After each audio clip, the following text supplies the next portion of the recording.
Physics है हमारे पास, उसका हम लोग चैप्टर नंबर 12 पढ़ रहे थे। ठीक है जी, चैप्टर नंबर 12 को कंप्लीट कर लिया था। आज हम लोगों ने देखना है इसकी एक्सरसाइज में क्या है। इसके एक्सरसाइज में आप लोगों ने जो एमसीक्यूज करने हैं वो एमसीक्यूज हैं 9, 10, 1 और 8।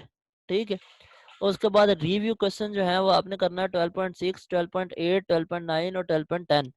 न्यूमेरिकल प्रॉब्लम जो इस तरह से हैं 12.2, 12.5, 12.7 से लेके 12.10 तक, और इसी तरह से नीचे। अब सबसे पहले हम लोग एमसीक्यूज देख लेते हैं 1, 7, 9 और 10। 1, 7, 9 और 10 ये हम लोगों को बेसिकली करने हैं एमसीक्यूज।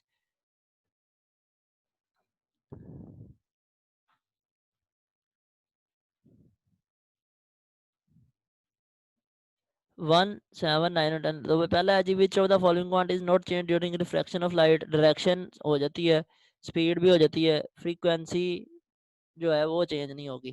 ठीक है, उसके बाद 7 के ऊपर बात करें तो 7 आपके पास है, which type of image is produced by converging lens of human I if it views the distinct object. तो ये हम पीछे गिवन है। उसके बाद हमारे पास जो है हमारे पास जो आता है वो 9 वाला है। 9 वाला जो है, if a ray of light in glass is incident on the surface a greater angle than critical angle. तो फिर हमारे पास जो होता है वो क्या होगा, रिफ्रैक्ट होगी, रिफ्लेक्ट होगी, या पार्शली डायफ्रैक्ट और पार्शली रिफ्रैक्ट। तो ये हो सकती है।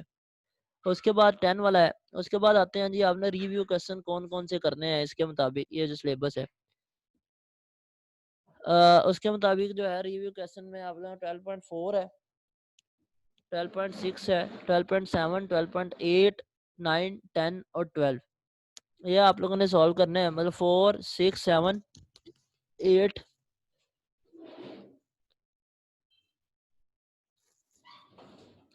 यहाँ पे आ जाए तो ये वाला 4, रिफ्रैक्शन क्या है उसका, आप passage of light parallel side transparent material बताएं।